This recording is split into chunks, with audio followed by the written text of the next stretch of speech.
Madhya Pradesh government has ordered judicial inquiry into yesterday's Jhabua explosion. A case has been registered against Rajendra Kaswana, who is absconding after the explosion in Jhabua in which 90 people were killed. SDOP Abdul Rashid Khan said that the case has been registered under Explosives Act and Section 304 of IPC. He added that his buildings and godowns have been sealed.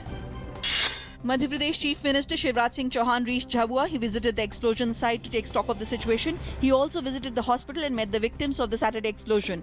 Ex gratia announced of rupees 2 lakh to each of kin of dead, while 50,000 rupees to those injured. President Pranab Mukherjee and Prime Minister Narendra Modi condoled the loss of lives. Union Home Minister has also expressed grief over the explosive blast. BJP and its allies are close to clinching a seat-sharing deal for the Bihar Assembly elections. Hectic parleys continues among NDA allies on the issue. BJP leader Bhupendra Yadav today met HAM leader Jitan Ram Majhi in New Delhi to discuss seat-sharing formula. Decision is likely soon. The BJP-led ABVP made a comeback in Jawaharlal Nehru University Students' Union Central Panel after 14 years and grabbed the Joint Secretary position. The results were announced today. CPI Student Wing All India Students Federation won the presidential post. Ultra-Left All India Students Association bagged 2 seats in the polls, Vice President and General Secretary. The second Shahi Snan in River Godavari at Mahakumbh Mela 2015 is going on. A royal procession is being taken out by thousands of Mahants and seers from Tapovan to Ramkund in Nasik. In Triambakeshwar, Mahants and seers belonging to the 10 akhadas of Shaiva sect are taking out similar procession. Later in the day, thousands of devotees will be allowed to take the holy dip till late night. Security has been beefed up at both the places. Finance Minister Arun Jaitley has underlined the need to change the regulatory mindset of the policymakers. He said that every action must be aimed at providing a better quality of life to the citizens. He also praised the direct benefit transfer for saving the subsidy. In Jammu and Kashmir, a top Lashkar militant carrying a cash reward was killed in gunfight with security forces on Saturday in Kakapura area of Pulwama district. The slain militant Irshad Ahmad Ganani of Padgambora, Pulwama, who was active since 2011, was A+ category militant, wanted for killing of 8 army men at Haidarpora, Srinagar in June 2013, besides several other attacks on army and police.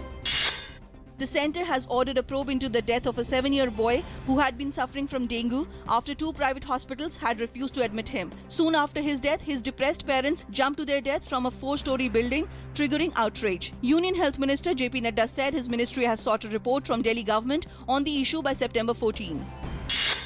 Egypt's President Abdel Fattah al-Sisi asked Petroleum Minister Sharif Ismail to form a new government after Prime Minister Ibrahim Mahlab and his cabinet resigned amid a corruption investigation. Prime Minister Mahlab submitted the resignation of the cabinet and Sisi accepted it.